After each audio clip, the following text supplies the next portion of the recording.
Hello, welcome to this studio release.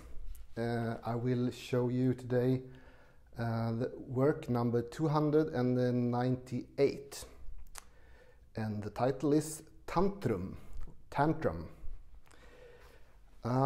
First, I would like to say a little bit about how I divide my works into different series and compilations. On a basic level, I have 5 different compilations of works according to how I handle the material, which is filler. My material is filler, and I handle it in basically 5 different ways. The first 3 of them I call press, roll, and spread. So it's kind of verbs, and in that sense I'm inspired by Richard Serra, who had a famous list of verbs of how to affect a material. And the other 2, I have one that I call template, and lastly I have a compilation I call res ipsa, and this work is a res ipsa work. So res ipsa, that means the thing in itself. So it's the phrase that Immanuel Kant described, how we never can perceive things in themselves. We always use our senses, so we never can attain this dimension of the thing in itself, because when I sense red, how do I know that some other person sense exactly the same thing? I can't know that, right? But res ipsa is part of a juridical term called res ipsa loquitur, and that's why I'm interested in it, because it means the thing speaks for itself.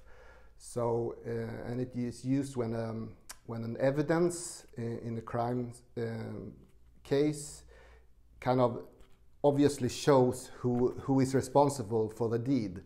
Like, for example, when someone dies and you make an autopsy and you find a scissor inside of the person who died, you know that he's been operated and it is a surgeon who left the scissors there.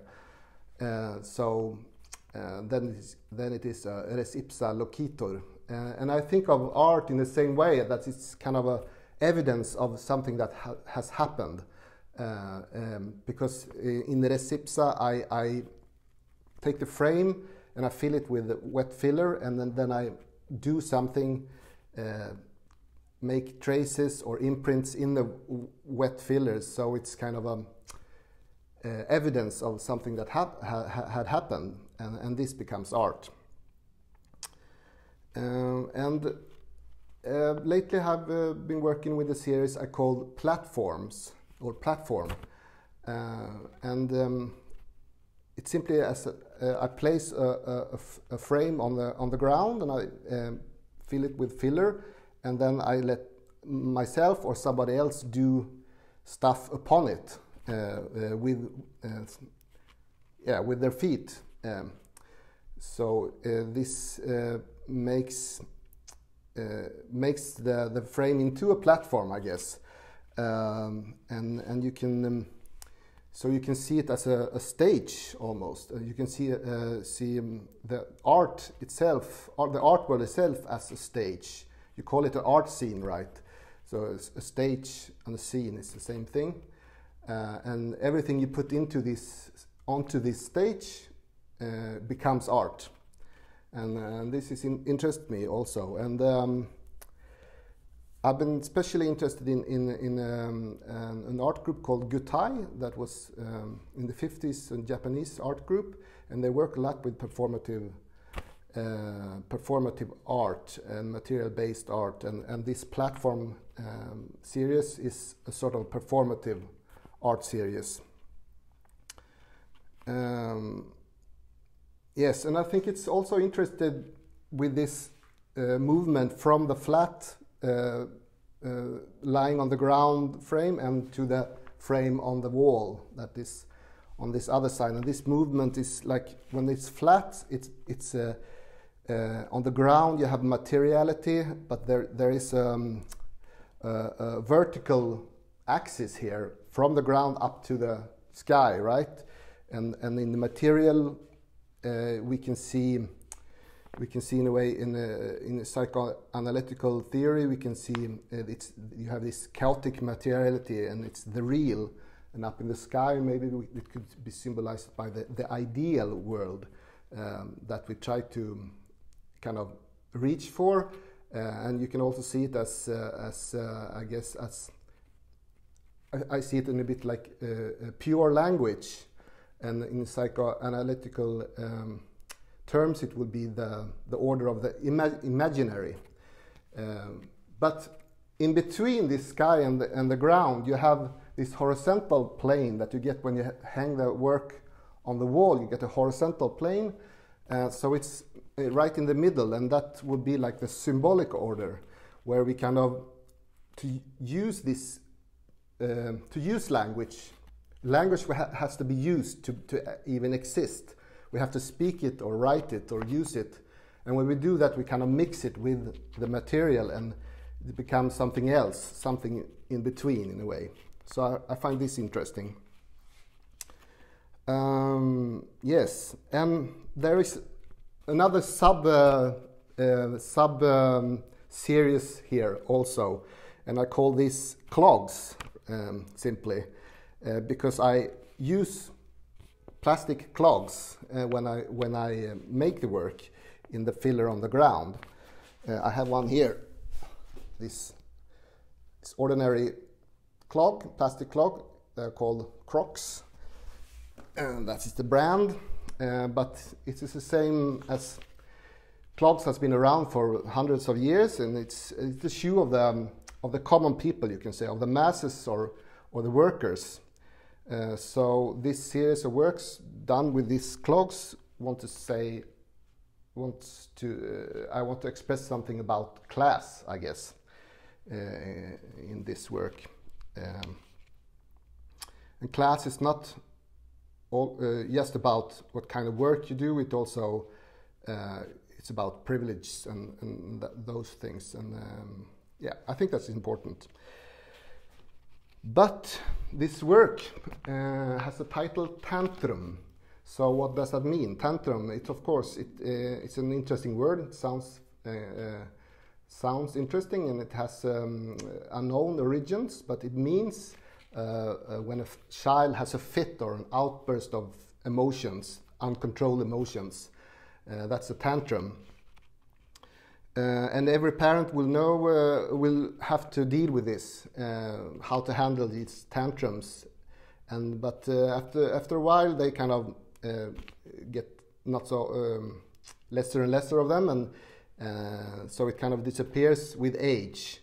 And this process of socialization, you can say, when you learn how to deal with the outside world without having tantrums, it's very much a process about language.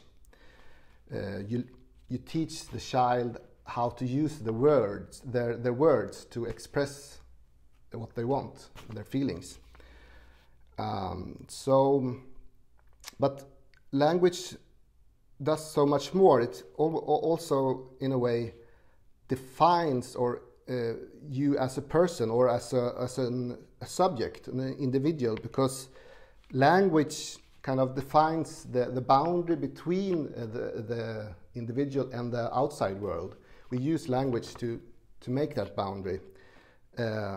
So it's fundamental language is fundamental to be for a subject to exist.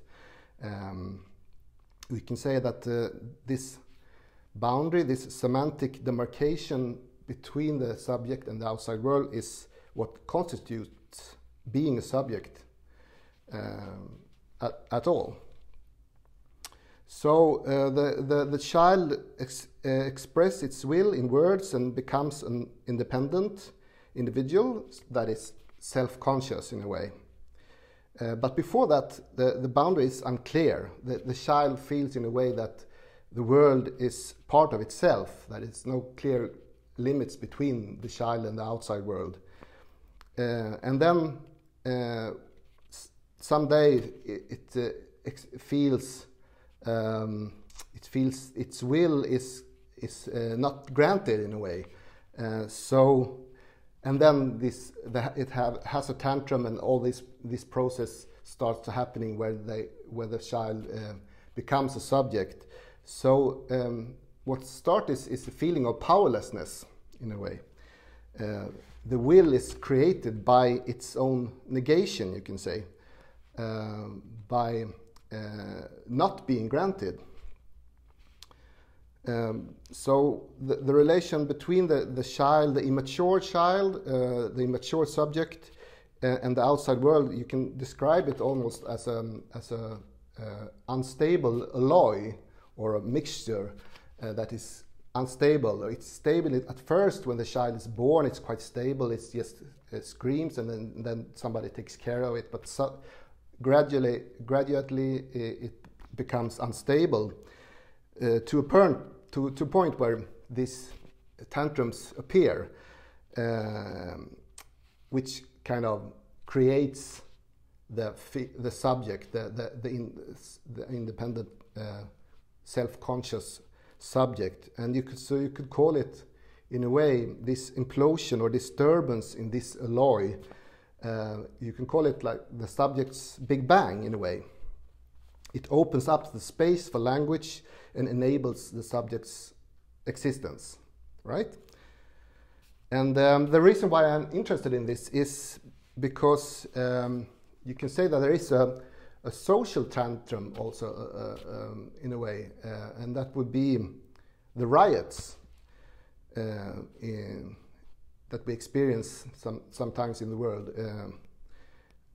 It has the same mechanism as the tantrum in a way, because people who are writing, of course they feel despair and suffering, but they also feel a lack of powerlessness. They don't know how to gain what they want, so that's why they riot. That the riot is kind of uncontrolled action that goes in no particular direction. But through this outburst, in the same way as a child learns to use its words and identify itself as a subject, also the people who are rioting, or rioting itself, kind of make people identify themselves as a group and gain agency and see how they can actually, that they are a group and that they actually have a position in the world where they can act. So the riot happens in the material world, but it opens up a semantic space to formulate the position in the system of oppression that is necessary for the necessary condition for struggle, you may say.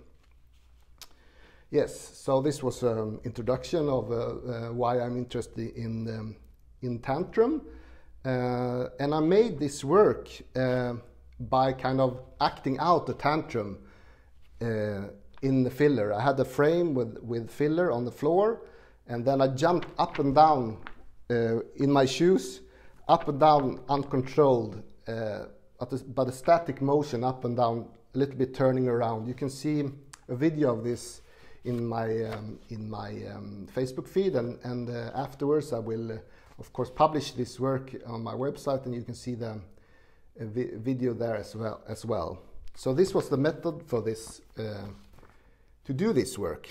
So, but how did it turn out? How did it look? I didn't know, but now you will see how it turned out.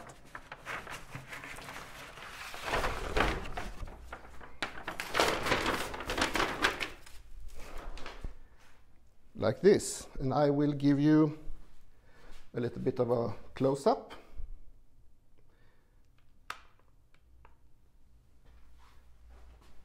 Here you can see it from the side, This is how it looks a little bit close by. And from the other side.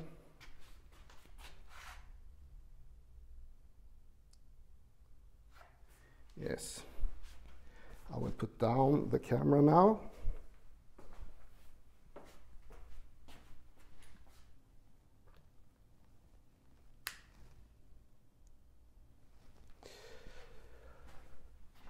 So,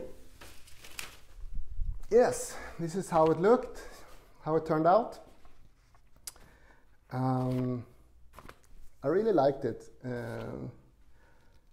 It has this movement, but it's not like a very directional movement. It doesn't go in any specific direction. It's more like a movement. This shape becomes almost, it opens up a hole, or it becomes a sphere, and the movement is going around something, or inwards or outwards. And yeah, so that's kind of interesting, I feel, and it kind of connects also to my ideas about it. Some might say that what is kind of the relation between these ideas and the actual physical look of the work. And I feel then I answer them by saying that what the lesson that conceptual art learned us is that everything is conceptual. All art is conceptual, because everything is already made, and nothing is new or neutral. We always have a lot of preconceptions with us, and we have to use them to interpret the world, and everything we use to make art is already filled with meaning. So that is why I feel also everything about an artwork is interesting. How you made it, and the title of it, and all these things kind of add to the artwork, I feel. And I don't think there's any contradiction between the aesthetics part of a work, the beauty of it, and the conceptual part of it, the ideas or the political meaning or anything. Because beauty, in a way, is a concept in itself. It's not neutral, I believe, but in the same time, a concept, an idea, has also a poetic quality to it that is understandable not in a cognitive way, not in an intellectual way, but in a poetic way. So this is a tantrum performed and turned into physical form. So you can see this is sort of a sign of a tantrum in that way, but it also has poetic aesthetic qualities and a material presence, of course, that is very important to me. That was basically all I wanted to say, but lastly I want to add that with this performance I did, jumping up and down, trying to act out a tantrum, it also imitates the movement of a child jumping up and down in a puddle of joy, maybe. So there's also a contradiction there that I find interesting. Yes, I think that's all for now. Thank you very much.